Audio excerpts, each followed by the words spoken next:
नमस्कार, मी मधुराणी गोखले प्रभुलकर M2G2 मध्ये तुमच्या सगळ्यांचं मनापासून स्वागत करते. हाय, M2G2 मध्ये तुमच्या सगळ्यांचं पुन्हा एकदा स्वागत. रसिका हो, मुख्याध्यापक म्हटलं की तुमच्या डोळ्यासमोर काय येतं? म्हणजे कडक व्यक्तिमत्व, ज्याच्या समोर हसायचं नाही, बोलायचं नाही, एकदम चिडीचूप. पण मुख्याध्यापकाची ही इमेज पुसून टाकणारे एक व्यक्तिमत्व आता येणार आहे, ज्यांचं नाव आहे महेंद्र गणपुलेजी. आपण त्यांचं स्वागत करूया. नमस्कार रसिको, नमस्कार. M2G2च्या सर्व रसिकांना महेंद्र गणपुलेचा नमस्कार. नमस्कार. रसिको, आजकाल आपलं स्वागत करण्याची पद्धत बदलली. पूर्वी आपलं स्वागत व्हायचं ते भारतीय परंपरेनुसार बिस्मिल्ला खान यांच्या सनईनं, आणि आताही मी तसंच स्वागत करतोय. सुस्वागतम, सुस्वागतम.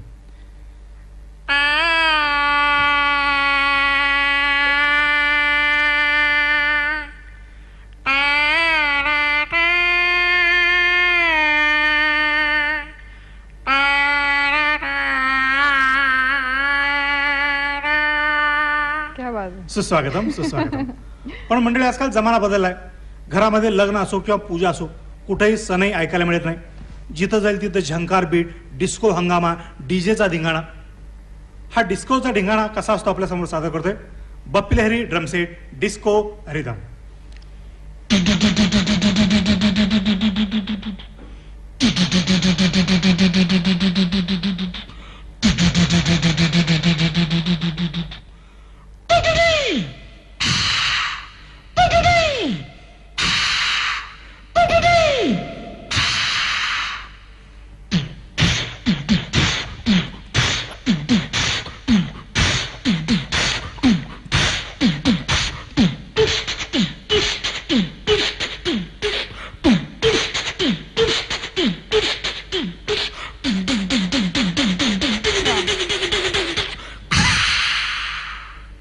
क्या बात आहे महेंद्रजी. वा, हे ऐकल्यानंतर आणि पाहिल्यानंतर मला असं वाटतंय प्रत्येकाला असं वाटत असेल की मुख्याध्यापक हवे तर हे असेच.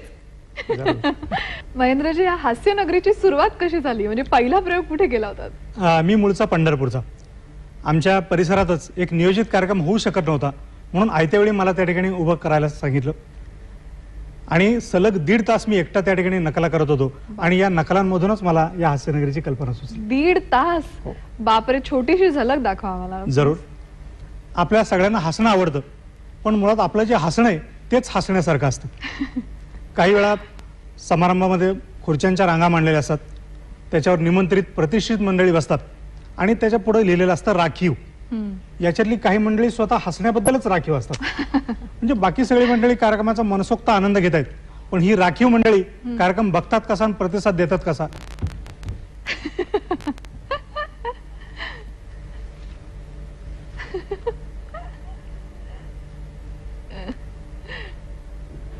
क्या बात आहे. अगदी मेहरबानी केल्यासारखं असतात, उपकार केल्यासारखं असतात. त्यानंतर त्याच्या पाठीमागचं पब्लिक, दुसऱ्या टप्प्यातलं, त्याला मी म्हणतो लेट करंटचं पब्लिक. ही मंडळी हसतात कशी तर मोटरसायकलच्या किक सारखी, आणि ती पण साधी मोटरसायकल नाही जिला स्टार्टिंग प्रॉब्लेम आहे. 4-5 वेळा किक मारल्यानंतर गाडी स्टार्ट होते, तशी मंडळी असतात.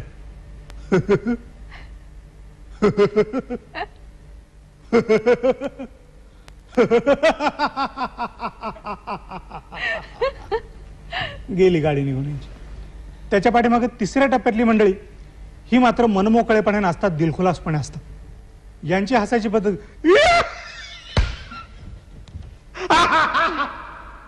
शरीराचा एकही भाग हालायचा शिल्लक ठेवत नाही, खळखळून असतात. हे झाले सामुदायिक प्रकार. पण काही वैयक्तिक प्रकार असतात. त्या वैयक्तिक प्रकारातला एक नमुना, त्याचं नाव रपाटा स्टाईल. काय करतात? रपाटा.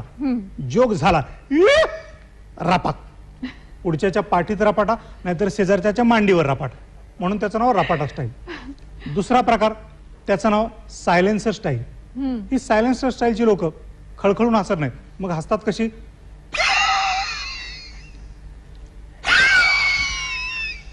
म्हणजे हची वाराखडी यांच्याकडे नाहीच. Silencer style. तिसरा प्रकार हा महिलांचा विशेष आहे, कारण हसायला आलं तर पटकन हसून मोकळं. आपण नाही, महिला मंडळी हसणं कंट्रोल करायचा प्रयत्न करतात. काही वेळा कंट्रोल होतं, पण कंट्रोल नाही झालं की मग पंक्चर. कसं होतं?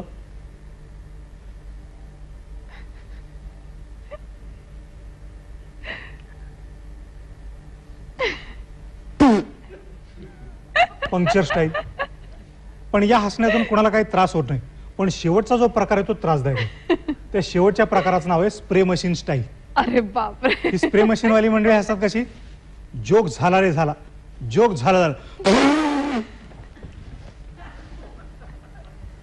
कधी फवारा मारेल त्याची गॅरंटी नाही. आणि विचार करा फक्त, असा स्प्रे मशीन स्टाईलने असणारा माणूस शेजारी बसलाय आणि मस्तपैकी पान खाऊन आला. अरे देवा. काय होईल काही सांगता येत नाही. हे अशी हसण्याची गंमत. क्या बात आहे महेंद्रजी. मला असं वाटतं तुमचे स्टुडंट्स तर हे सगळं किती एन्जॉय करत असतील. थोडीशी मलाही जरा आता हसायची भीती वाटते, कारण कदाचित पुढच्या कार्यक्रमात माझ्या हसण्याची तुम्ही नक्कल केली तर काही सांगता येत नाही. त्या अलीकडे जो चित्रपट आला होता तारे जमीनवर, ज्याच्यामधनं हसत खेळत शिक्षण याच्यावर खूप भर दिला गेला होता आणि बराच अवेअरनेस झाला त्या चित्रपटातून. पण मला असं वाटतं तुम्ही ऑलरेडी हे तुमच्या शाळेमध्ये राबवत असणार असं मला वाटतं. काय तुमचं मत आहे ह्या शिक्षण पद्धतीबद्दल? शिक्षण पद्धतीबद्दल मत असं आहे की 2 वाक्यात असं सांगतो की पहिलीची मुलं आणि 10वीची मुलं, 2 स्टेप आपण विचारात घेतल्या तर पहिलीचा मास्तर गपारे म्हणून दमला. बडबड बडबड बडबड चाललेली. पहिलीचा मास्तर गपारे म्हणून दमला आणि 10वीचा मास्तर बोलारे म्हणून दमला. कारण मुलांची बोलतीच बंद होते शाळेमधनं. म्हणून मुलांना जिथं संधी मिळेल तिथं बोलायला मिळालं पाहिजे, त्यांचे विचार व्यक्त करायला पाहिजेत. अजून एखादी झलक होऊन जाऊ दे ना. जरूर.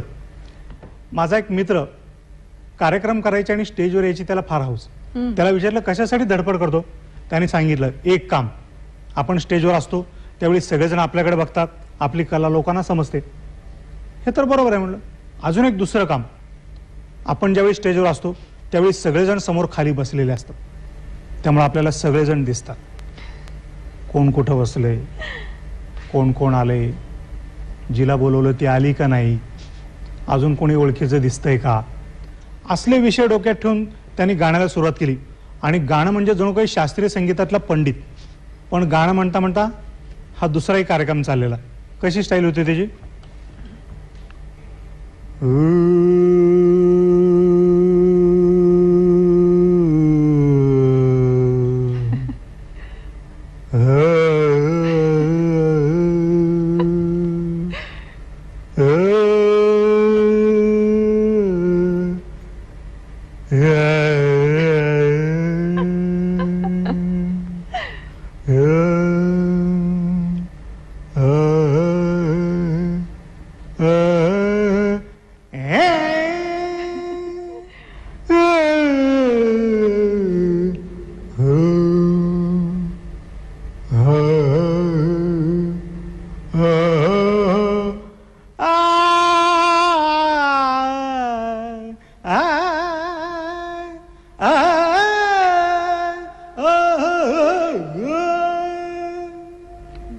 वाह, क्या बात है. थँक्यू महेंद्रजी. तुम्ही आज M2G2 मध्ये आलात आणि आम्हाला सगळ्यांना मनसोक्त हसवलं, त्याबद्दल मनापासून धन्यवाद. थँक्यू. आता शेवटी जाता जाता काय ऐकवतात?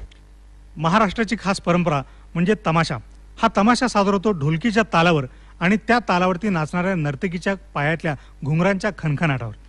या ठिकाणी आमचे सहकारी प्रभाकर सादर करत आहेत ढोलकीचा ठेका आणि मी या ढोलकीच्या ठेक्यावर सादर करतोय घुंगरांचा आवाज. ढोलकी आणि घुंगरू यांची जुगलबंदी होऊन जाऊ द्या.